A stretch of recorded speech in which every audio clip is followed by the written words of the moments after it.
안녕하세요. 인사부터 시원하게 올리고 제 소개를 간단하게 진행하도록 하겠습니다. 저는 아버지께서 사업체를 운영하신 덕분에 어려움 없이 순탄하게 자라온 30대 후반으로 접어든 여성입니다. 참 세상이 무서운 것도 모르고 부모님의 울타리 안에서 편안하게만 자라왔던 저에게 이런 기가 막힌 사연이 섞인 이야기가 생길 거라곤 상상조차 해본 적이 없었습니다.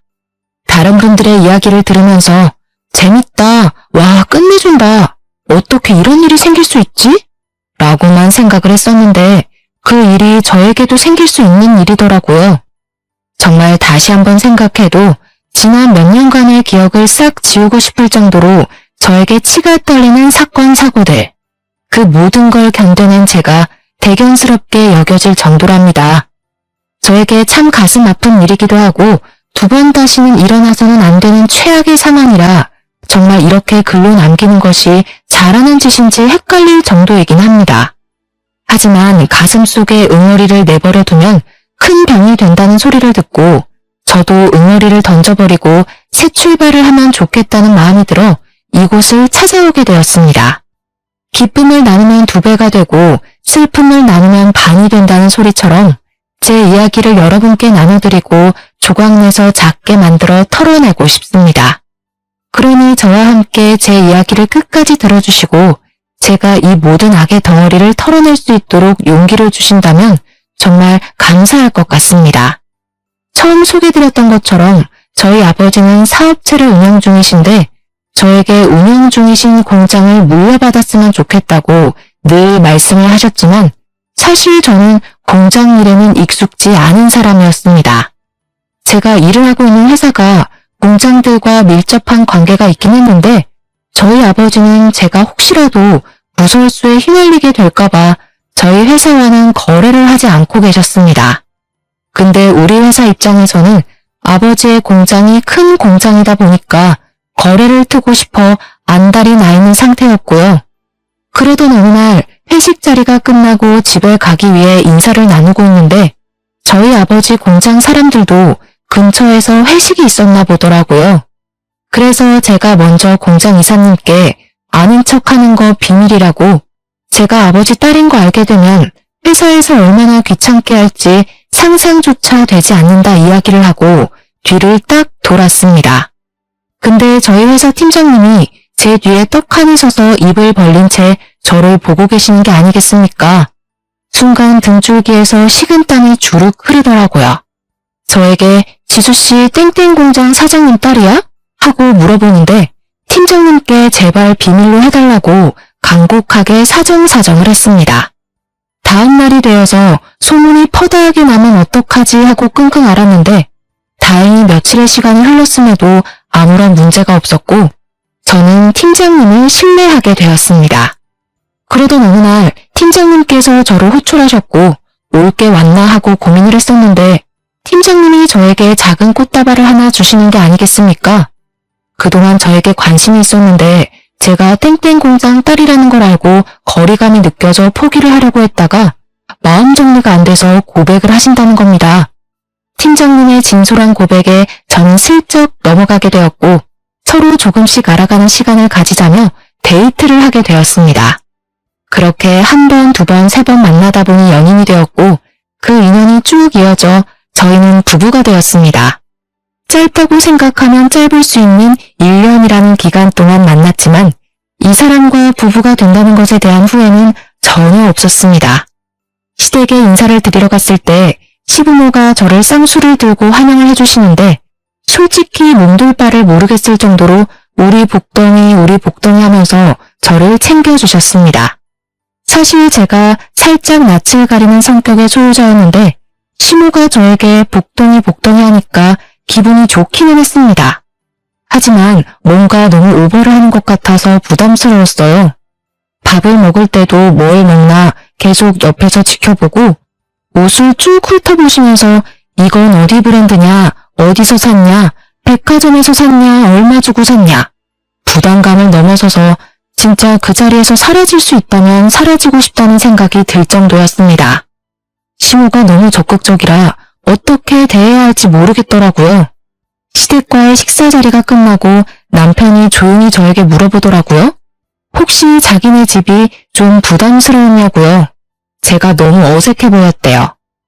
우리 엄마는 당신 본다고 상당히 들떠있기도 했고 신나 있었는데 혹시 우리 집이 너네 집보다 못한 집안이라고 생각해서 무시하고 그러는 거 아니지? 네가 만약 집안 재산을 가지고 사람 무시하고 있는 부류라면 나 너무 서운하고 실망스러울 것 같아.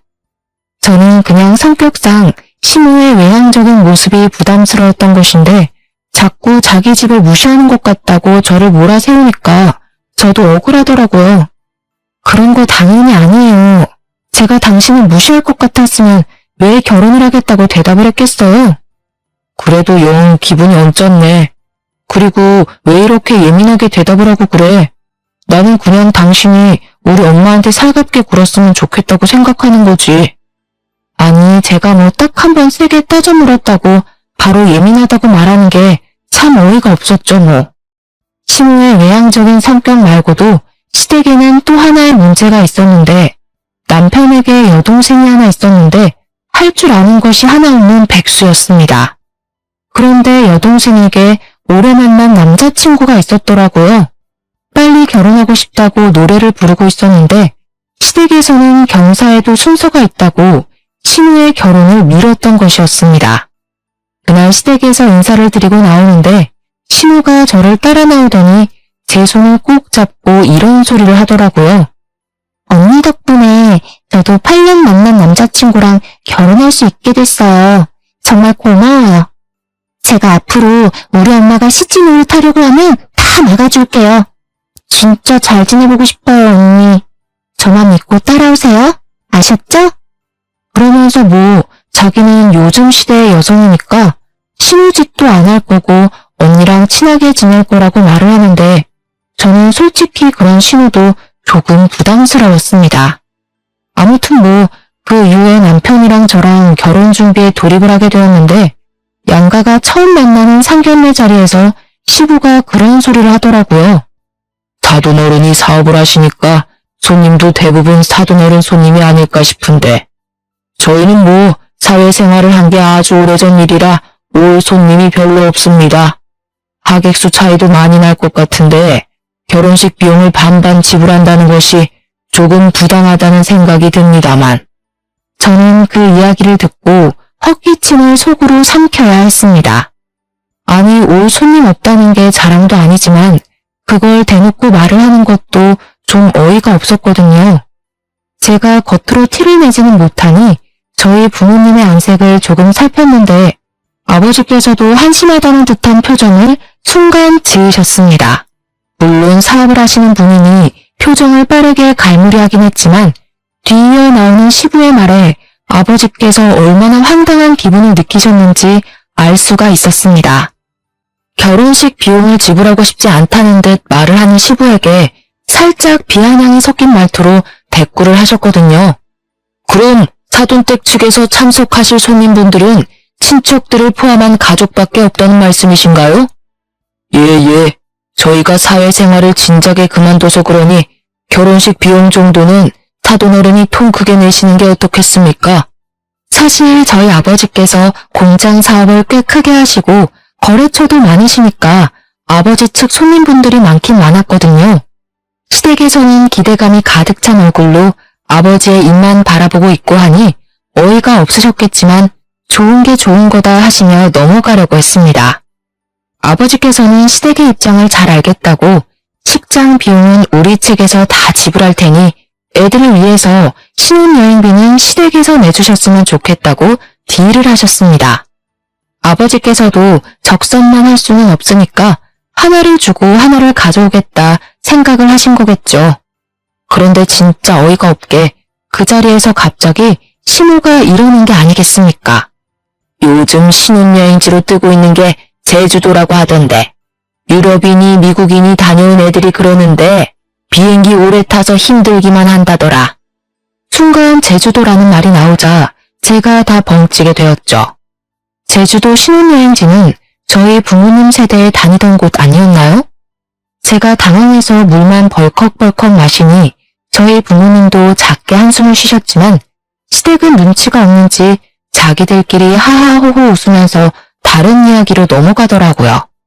그날 상견례 자리가 끝나고 집으로 돌아오는데 아버지께서 저에게 살짝 시댁이 거지 근성이 있는 것 같다고 돈돈거릴지도 모르니까 조심하라고 신신당부를 하셨습니다. 그래도 제 남편은 됨됨이가 된 사람 같고 자기 일을 열심히 하는 것 같으니 마음에는 들지만 시댁이 걱정이라고 하시면서 저를 안쓰럽게 보시더라고요. 결혼 전부터 너무 걱정거리를 만들어드리는 게 아닌가 싶어서 걱정하지 마시라고 앞으로 잘 헤쳐나가겠다고 약속을 드리며 결혼을 하게 되었습니다. 그런데 헤쳐나가기는 개뿔. 우리 남편이 결혼을 하자마자 언제 그렇게 세심하고 자상한 사람이었던 적이 있었냐는 듯 돌변을 하기 시작했습니다. 그도 그럴 게 결혼식장에 우리 회사 사람들이 축하해주러 죄다 찾아오지 않았겠습니까? 저희 아버지가 혼주석에 앉아있는 걸 보고 다들 놀란 거죠. 신부 측 혼주석에 왜 땡땡 공장 사장님이 앉아있는 거냐고, 지수씨가 설마 땡땡 공장집 딸이냐고 난리가 난 것입니다. 저한테 대놓고 거래를 트게 해달라고 청탁을 하기 눈치가 보인 건지 회사 윗분들이 팀장인 남편에게 거래를 터우라고 계속 지시를 해오고 있었던 것입니다. 저희 아버지는 공장 운영을 하면서 구설수 나오는 걸 가장 싫어하셨기 때문에 일부러 저와 연관된 회사와 거래를 트지 않고 있었던 건데, 그걸 알면서도 우리 남편은 눈치 없이 윗선에다가 자기만 믿으라고 알랑방귀를 잔뜩 끼고 있었던 것입니다. 장인사랑 사위사랑 아니겠냐고 자기만 믿으라고 큰 소리를 떵떵 치고는 오로지 머릿속에 승진만 생각하고 있었던 것입니다. 그날 이후 남편은 저희 아버지를 찾아가서 거래를 했으면 좋겠다, 우리 회사와 거래를 하자고 요청을 했는데 아버지가 딱 잘라 차갑게 거절을 하셨습니다. 그 회사에 우리 딸이 뻔히 다니고 있는데 문제가 생기면 서로 얼굴도 붉히고 해야 하지 않겠나. 그건 내 경영 철칙에 어긋나는 일이기도 하고 내키지도 않네. 절대 자네 회사와는 거래를 할 수 없어. 아버지께서 아무리 말을 해도 철옹성처럼 철벽을 치고 받아주지 않으니 남편의 발등에 불똥이 떨어진 것은 물론이고 윗선에서도 수시로 남편을 불러다가 압박을 하기 시작했습니다. 압박이 지속되니까 남편도 당연히 스트레스를 받았겠죠. 그럴 때마다 저를 찾아와서 아버지를 설득해달라고 윽박을 질러대는데 조금 무섭기까지 했습니다. 결혼한 지 몇 년이 지난 것도 아니고 고작 한 달이 지났을 뿐인데 이게 뭐 하는 짓이냐고 저도 도리어 남편에게 따져 물었습니다. 당신이 지금 우리 아버지를 등에 업고 허세를 부린다고는 생각해 본 적 없어? 장인어른한테 그런 부탁을 한다는 게 맞는 말이야? 내가 승진을 할 수 있는 절호의 기회인데 어떻게 가족들이라는 사람들이 나를 도와줄 생각은 전혀 하지 않는 거야? 내가 다 아쉽다. 당신이 당신 마음대로 할 수 있다고 윗선에 저질러 놓고 그걸 왜 나랑 우리 아빠 탓을 하는데? 당신이 말 실수했다는 생각은 안 해봤어? 남편과 저는 쓸데없는 일로 자주 다투기 시작했고 윗선에서는 남편을 아무것도 하지 못하는 반푼이 취급을 하기 시작했습니다.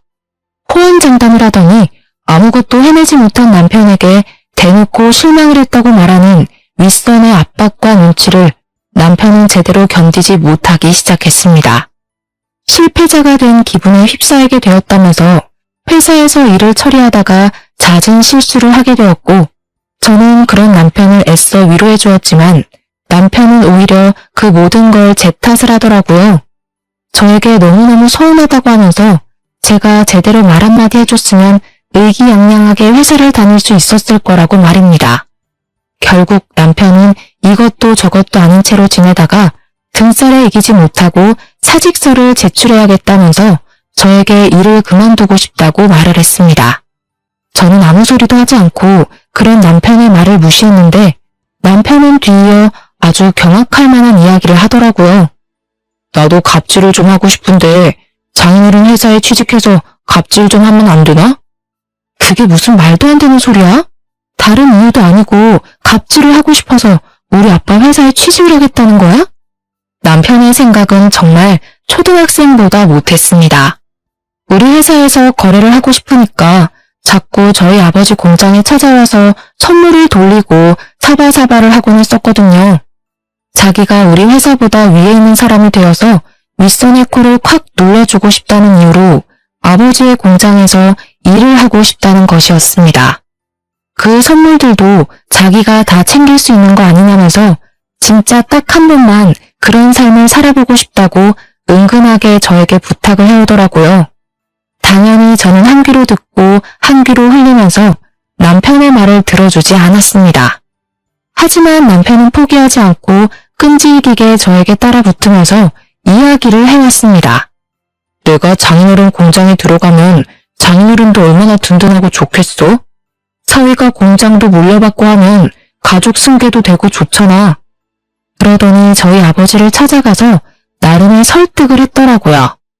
제가 공장 경영에 전혀 관심이 없으니 자기가 하겠다고 말입니다. 당연히 저희 아버지께서는 그런 남편에게 지금 다니는 회사나 잘 다니라고 거절을 하셨는데 시모가 이 이야기를 남편을 통해서 전해 들었나 보더라고요. 글쎄 이 망할 시모가 진짜 예의를 밥 말아먹은 건지 몰상식한 건지 저희 아버지께 전화를 걸어서 아들 편을 들었던 것입니다. 사돈어른, 우리 아들이 능력도 좋고 회사에서 팀장직까지 달고 있는 사람인데 공장 경영은 얼마나 더 잘하겠어요. 지금 회사에서 이 거래를 빌미로 우리 아들이 승진하는 걸 막으려고 음해하는 거예요. 워낙 능력이 출중하니까 윗선도 겁이 났겠죠. 우리 아들 데려가겠다는 회사도 한둘이 아닌데 봉잡았다 생각하시고 우리 아들 공장 일 좀 시키셔요. 공장에 취직 안 시켜주면 사돈어른이 손해를 보시는 거라니까. 제 말 한번 믿어보세요. 무슨 약 파는 약장수도 아니고 제가 그 이야기를 아버지께 전해 듣고 얼굴까지 새빨갛게 달아올라서 어쩔 줄 몰라 쥐구멍에 숨고 싶었습니다. 결국 남편은 저에게 일방적인 통보를 남기고 회사를 그만두게 되었습니다. 저는 정말 화가 나서 남편에게 일방적으로 사직서를 내고 통보를 하는 법이 어디 있냐고 따져 물었지만 오히려 남편은 피해자인 척 하더라고요. 본인이 힘들어서 그만두었는데 위로를 해주지는 못할 망정 화만 낸다고 이게 부부냐고 따져 묻는데 도무지 논리가 하나도 없는 징징거리는 말이라 대꾸하기가 싫었습니다. 그 뒤로 남편은 아버지께 3개월이라는 시간을 내내 조른 덕분에 아버지께서 결국 두 손 두 발을 들고 공장에 와서 일을 배워보라고 허락을 해주셨습니다. 남편이 정말 정신나간 놈인 게 첫 출근을 하자마자 사장실에 당당하게 들어가서는 자기 자리가 어디냐고 물어봤다는 겁니다. 아버지께서 너무 황당하고 어이가 없어서 공장에서 일을 하려면 밑바닥부터 일을 해서 실무를 배워야 할 것 아니냐고 남이 떠먹여주길 기다리지 말라고 하셨다고 합니다. 요즘 누가 밑바닥부터 일을 합니까? 실무자가 따로 있는데 바로바로 경영인계 수업 받는 거 아니에요? 제 자리 하나 마련해 주세요. 그런 마음으로 시작할 거면 애초에 시작하지 않은 게 좋겠구먼. 당장 나가주게. 에이 장인어른 너무 삭막하게 그러지 마세요. 농담한 겁니다. 농담. 그래서 저 어디 가서 일하면 될까요? 농담을 할 말이 따로 있지. 아무튼 남편은 뻔뻔하게 공장 실무자들 틈에 섞여서 일을 하기 시작했고 그래도 군소리 없이 공장 일에 잘 적응해서 일을 하는 듯 보였습니다. 그렇게 6개월이라는 시간이 더 흘렀을 어느 날 시댁에서 얼굴 좀 보자고 하시길래 찾아갔더니 신우가 저를 보고 버선발로 뛰어나와서 고맙다고 인사를 하더라고요. 저는 제가 신우에게 따로 뭐 해준 일이 없어서 왜 고마워하는지 의문인 얼굴로 신우를 쳐다보았습니다. 언니, 왜 아무것도 모르는 얼굴이에요? 언니가 우리 예비신랑 취직시켜준 것 아니었어요? 사돈댁 공장에서 일한 지 2달 됐는데 모르셨어요? 저는 옆에서 어깨를 착 펴고 있는 남편에게 이게 무슨 소리냐고 물어보았더니 남편이 당당하게 자기한테 고마워하라고 말을 하더라고요. 남편이 공장에서 무슨 짓을 하고 다니는 건지 놀래서 따로 알아보니까 글쎄 자기가 공장의 차기 주인이라고 말을 하고 다니면서 직원들에게 자기 라인을 타라고 했다는 겁니다. 지금 사장은 어차피 늙었으니 곧 은퇴를 하게 될 거고 그러면 자연스러운 수순으로 자기가 공장을 물려받게 될 것이라고 하면서요. 그러면서 인사팀에 친한 사람들 만들어두고 자기 지인들 몇 명을 몰래 취업까지 시켰던 것이었습니다. 아버지께서 할 일이 워낙 많으시니 직원들 뽑는 것까지 하나하나 관여를 하지 않으시니까 남편이 가운데서 그런 짓을 하고 있었던 것입니다. 그렇게 1년이라는 시간이 더 지나는 동안 저와 남편의 사이는 점점 더 막장으로 변질되었습니다. 남편은 공장에서 자기 라인의 사람들을 키워가며 아버지와 제가 모르는 본인의 세력을 키워나가고 있었습니다. 엎친 데 덮친 격으로 저희 아버지께서 너무나도 갑작스럽게 당뇨의 합병증까지 찾아오게 되면서 출퇴근을 하시는 것도 제대로 하실 수 없을 정도로 쇠약해지셨습니다. 남편과 제 사이가 나빠지고 남편이 공장에서 세력을 키워나갈수록 시부모와 신우 또한 저에게 빈정거리기 시작했습니다. 이 사람들이 참 올챙이적 시절은 생각도 못하는 거죠.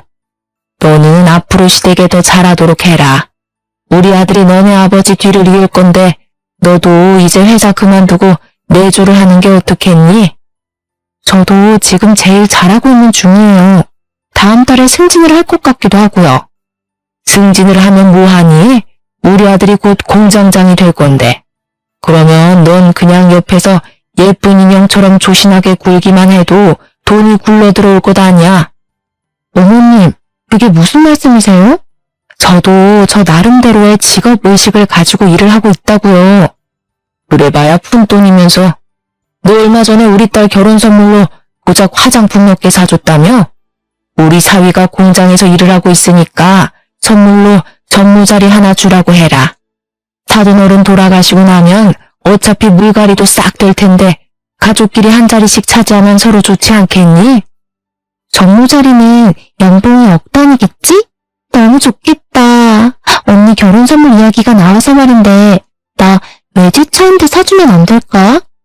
그래, 그 정도 통 크게 굴어야지. 무려 공장장 부인이 될 건데. 나는 요즘 알보석이 그렇게 예쁘더라. 며느리 덕 좀 보자. 시댁 식구들은 마치 저에게 돈이라도 맡겨놓은 사람처럼 돈돈거리며 제가 뭐 하나라도 더 해주기를 기다리고 있었습니다. 저는 시댁의 그런 뻔뻔한 모습에 치가 떨리게 되었고 변해버린 남편까지 적응이 되지 않아서 하루하루 피가 마르는 일상을 살고 있었습니다. 아버지의 병환이 점점 깊어지자 시댁은 벌써 공장이 자기들 것이라도 된 듯 당당하게 굴었고 저희 어머니께도 막말을 퍼붓고는 했습니다. 안싸돈, 앞으로 공장이 저희 집안으로 넘어오게 되면 저희가 매달 섭섭지 않게 용돈은 좀 챙겨드릴게요. 그래도 한 달에 50만 원 정도 드리면 생활하시는데 큰 불편함은 없지 않을까요? 딸한테 얹혀 살 순 없으니 일은 하셔야겠네. 저는 그런 시댁에게 무척이나 화가 났고 어떻게든 시댁에 복수를 하고 싶다는 마음이 스멀스멀 피어올랐습니다. 그러던 와중에 저희 아버지께 또 다른 합병증이 찾아왔고 폐가 점점 굳어가는 병에 걸리시게 되었습니다. 병의 진행이 너무나도 빨라서 손 쓸 방법이 없었습니다. 6개월 만에 폐의 기능을 잃어버리셨고 자가 호흡이 되지 않아 결국 병원 신세를 지다가 돌아가시게 되었습니다. 정례를 치르는 내내 이 현실이 믿어지지 않아서 엉엉 울었는데 우리 남편은 공장 사람들이 조문을 온 것을 보고 어깨를 쫙 펴고 그 와중에 허세를 부리더라고요. 앞으로는 저를 사장이라고 불러주시면 되겠네요. 어떻게 우리 아버지 영정사진이 떡하니 걸려있는 장례식장에서 사장 자리를 운운하며 쳐웃을 수가 있는지 저게 사람 새끼가 맞는지 의문이 들 정도였습니다. 우리 아버지 영정사진 앞에서 저는 다짐을 하게 되었습니다. 허세란 허세를 다 부리고 있는 이 개같은 꼬락서니를 더 이상 참지 않겠다고 말입니다. 그런데 정말 하늘이 도운 건지 뭔지 아버지 장례식장에서 이혼을 결심하면서도 정말 이혼까지 하는 것이 맞을까 고민을 하던 순간 충격적인 것을 목격하게 되었습니다. 생전 처음 보는 여자가 아버지 장례식장에 조문을 와서 누군가 싶어 한참을 바라보았는데 갑자기 남편이 허둥지둥하는 게 아니겠습니까? 거기다가 그 여자가 저를 빤히 바라보더니 고인의 명복을 빕니다 하면서 지나치는데 살짝 비아냥거리는 듯한 말투로 말을 하더라고요. 오묘하게 저를 경계하는 느낌을 받게 되면서 쎄함을 느꼈는데 그 여자가 나가길래 몰래 뒤를 따라 나갔습니다. 그랬더니 글쎄 남편이 그 여자와 함께 있는 게 아니겠습니까? 저는 둘이 함께 있는 그 모습을 보고 아주 잠깐 뒤통수가 아려오는 듯한 느낌을 받았고 조금 더 가까운 기둥 뒤에 숨어서 그 둘의 대화를 엿듣기 시작했습니다. 정말 여자의 촉이 무섭다는 걸 여기서 다시 한번 느낄 수 있게 되었습니다. 저에게 왠지 모르게 느껴졌던 그 쎄한 느낌은 이런 상황을 맞이하게 될 거라 미리 경고했던 것이었습니다. 야, 여기가 어디라고 와? 그럼 어떡해. 오빠가 연락을 안 받는데. 내가 사정 설명 다 했잖아. 오빠 못 믿어? 아무리 그래도 본부인이랑 같이 3일내내 있는 건데 질투나서 그랬어. 내가 이러면 들킨다고 했지. 내가 회사 사장 될 때까지만 기다리라고 했잖아. 이제 오빠가 사장이나 다름없잖아. 언제 이혼할 건데? 나 언제까지 기다리냐고. 기다려. 조금만 더 기다려. 내가 완벽하게 사장 자리에 앉을 때까지만. 그거 얼마 안 남았어. 뱃속의 아이는 점점 커져가는데 나 너무 불안해서 그랬어. 미안해. 아니야. 우리 앞에 이제 꽃길만 가득할 거야. 그러니까 걱정하지 마. 사장 자리만 앉으면 바로 이혼할 거야. 알겠지? 말이 끝나기 무섭게 누가 쳐다보고 있는지도 모르고 둘이 끌어안고 난리가 났더라고요. 저에게서 받아먹을 건 다 받아먹고 뒤에서는 몰래 바람을 피우고 있었다는 게 정말 깊은 배신감으로 다가오게 되었습니다. 제가 꼭 남편을 너무 사랑해서가 아니라 정말 이건 말로 표현할 수 없는 감정입니다. 정말 피가 차갑게 식는다는 말이 어떤 말인지 깨닫게 되었습니다. 이 정신나간 연놈에게 피해 복수를 하겠다고 꼭 이혼을 하겠다고 강경하게 마음을 먹게 되었습니다.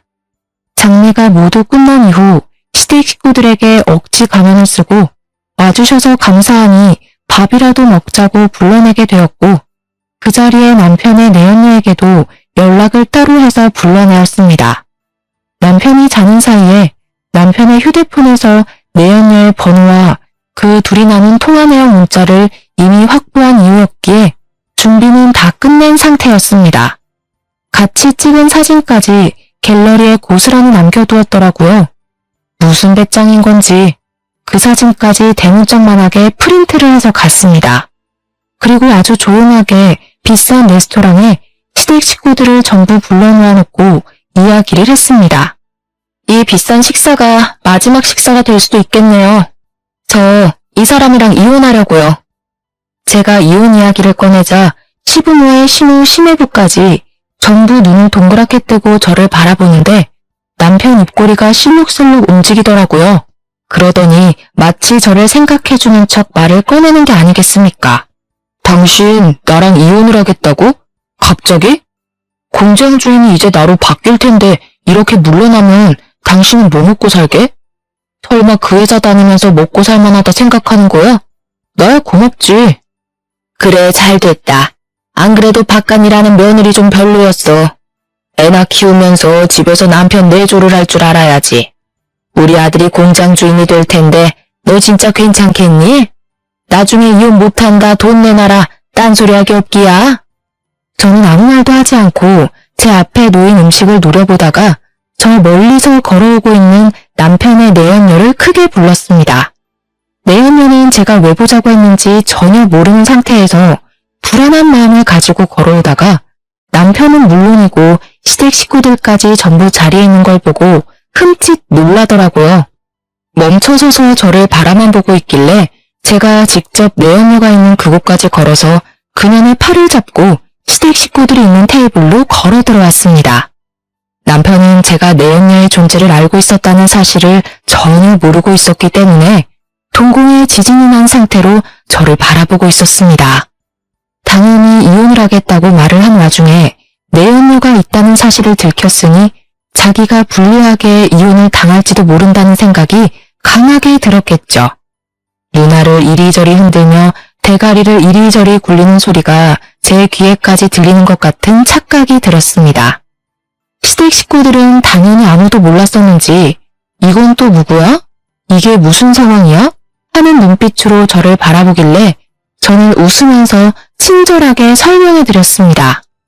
이 사람이 누군지 궁금하시죠? 심지어 뱃속에 아기도 있대요. 맞아요. 이 여자 그의 불륜녀입니다. 둘이 꽤 오랜 시간 만난 것 같던데 새 며느리까지 생길 테니 아주 속 시원하시겠어요? 어머님이 그토록 원하던 집에서 내조하며 애나 키울 멍청한 며느리니까요. 말 다 했어 지금? 누가 누구 보고 멍청하다는 소리라는 거야? 남편은 뻔뻔하게 나가기로 결정을 내린 건지 저에게 버럭했고 시부모는 내연녀가 임신을 했다고 하니까 오히려 내연녀를 감싸고 돌더라고요. 그래, 여자가 임신을 하고 집에서 살림을 할 줄 알아야지. 솔직히 그동안 너 마음에 안 들었다. 네가 조용조용 할 말 다 하고 살 때마다 돈 없는 우리 집안이 얼마나 초라해 보였는지 몰라. 하지만 이제 우리도 돈이 있는 집안이다. 네가 무시할 집안이 아니다 이 소리야. 저는 그때 피식피식 새어나오는 웃음을 참으려고 하지 않고 쪼개면서 우리 아버지께서 몇십 년간 의지해오신 변호사님을 모셨습니다. 제가 미리 변호사님께 이혼에 대한 상담을 했었고 그 과정에서 아주 중요한 사실을 하나 알게 되었기 때문에 제 복수의 마지막을 화려하게 장식하기 위해선 필수로 오셨어야 했습니다. 저는 가슴이 두근거리는 감정을 애써 숨기지 않고 변호사님께 웃으면서 인사를 건넸습니다. 머리가 희끗하신 변호사님이 서류 가방을 들고 자리를 차지하니 시댁 식구들은 이게 또 누군가 무슨 일이 벌어지는 건가 하면서 다시 한번 저를 바라보셨습니다. 영문 모를 일이 자꾸 생겨나니까 시댁 식구들의 이목이 집중되었고 저는 변호사님을 향해 고개를 끄덕이자 변호사님은 유언장을 읽어주셨습니다. 그 유언장은 우리 아버지께서 돌아가시기 전 변호사님과 함께 작성한 법적 효력이 있는 유언장이었습니다. 고인이 되신 김병천 사장님의 유언을 전달하겠습니다. 고인이 보유 중이던 공장 지분 45% 모두 따님이신 김지수 씨에게도 양도되었음을 알립니다. 생전에 미리 작성해두신 공장 대리인 계약서에 따라 대표직은 따님이신 김지수 씨가 임명받게 되었음을 알립니다. 변호사님의 말이 끝나기 무섭게 남편이 벌떡 일어서서는 변호사님의 멱살을 잡고 흔들면서 이게 무슨 말도 안 되는 소리냐고 윽박을 질렀습니다. 이성을 잃고 눈가를 뒤집으면서 달려드는데 우리 유능한 변호사님이 법적으로 고소라도 때리면 어떻게 수습하려고 저러나 싶은 마음이 들더라고요.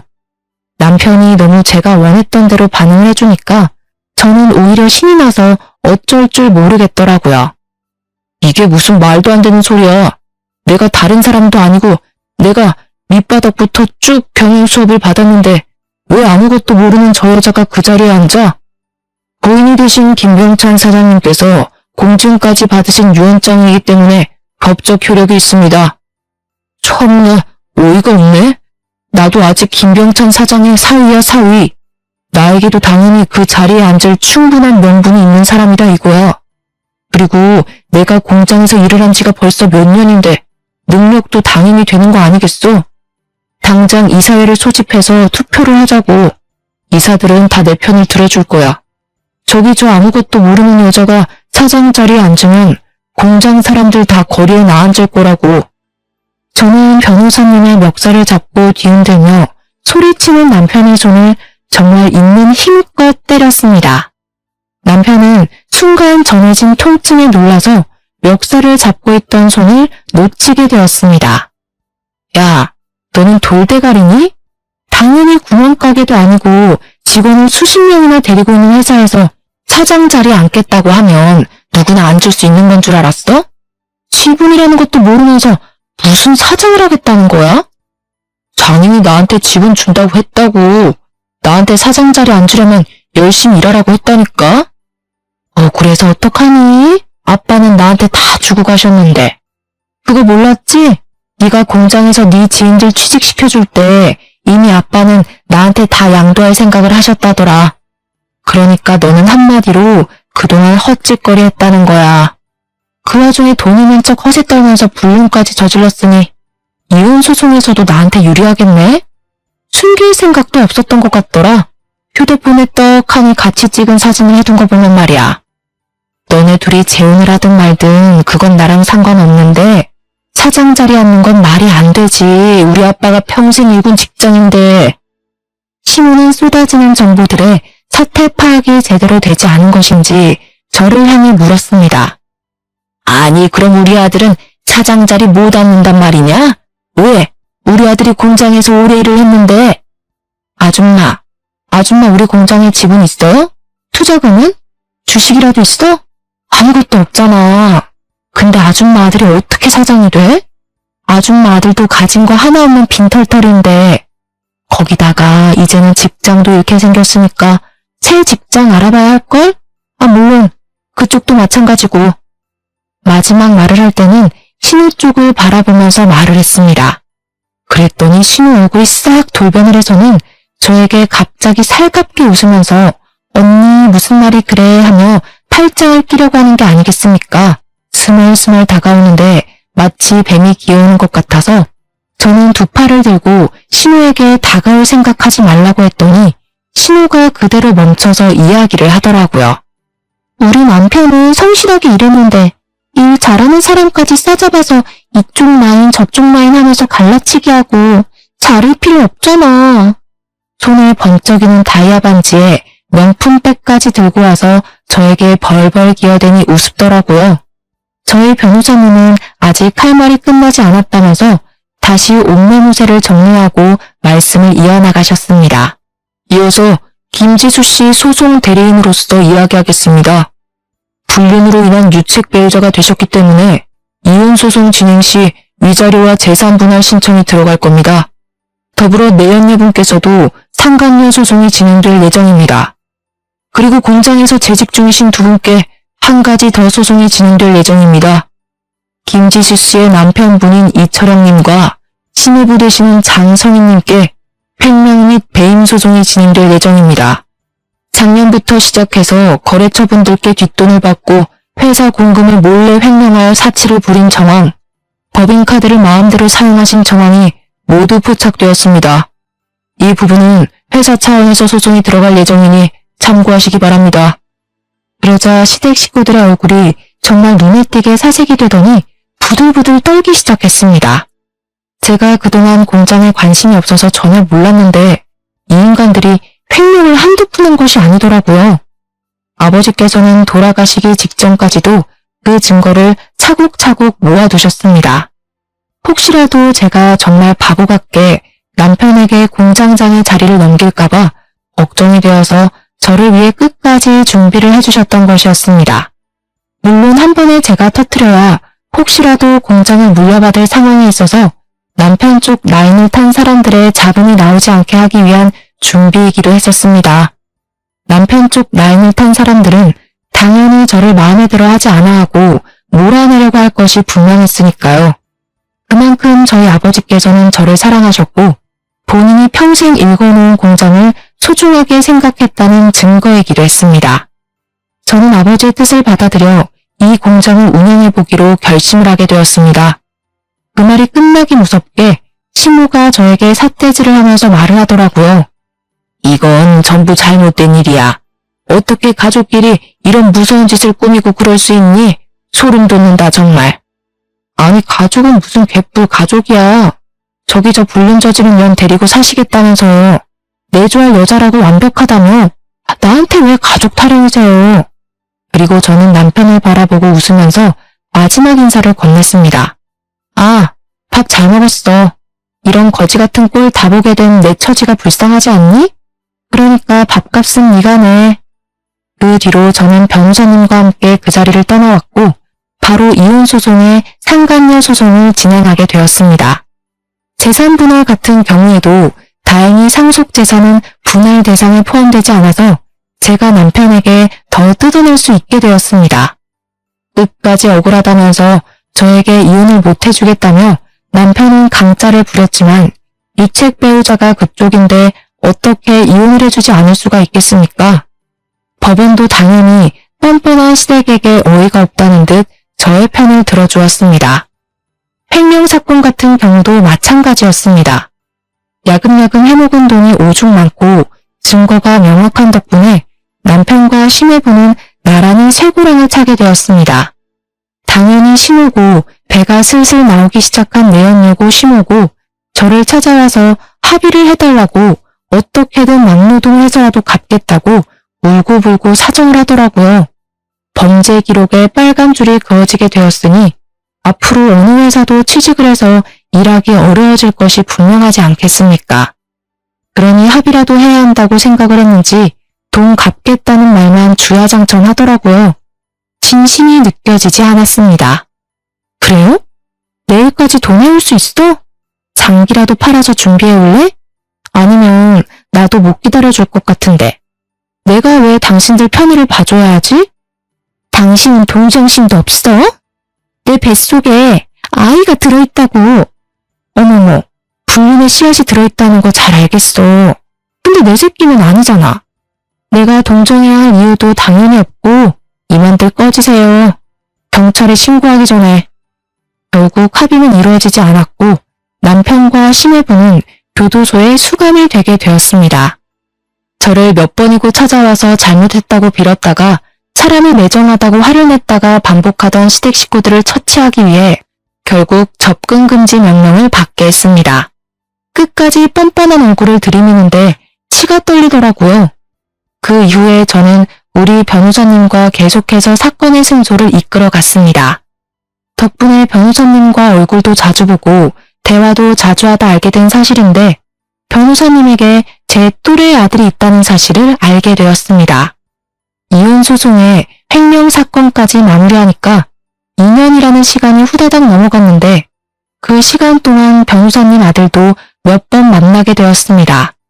한 번, 두 번 우연한 만남으로 인연이 닿았고 저는 변호사님 아들과 연애를 시작했고 지금은 결혼식을 앞두고 있는 중입니다.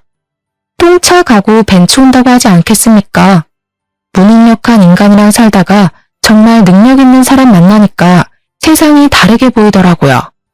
미국에서 MBA 과정을 마친 경영 인재인 새 남편이 우리 공장의 경영 상태를 파악해주고 저를 도와 함께 경영을 도와주기로 약속을 했습니다.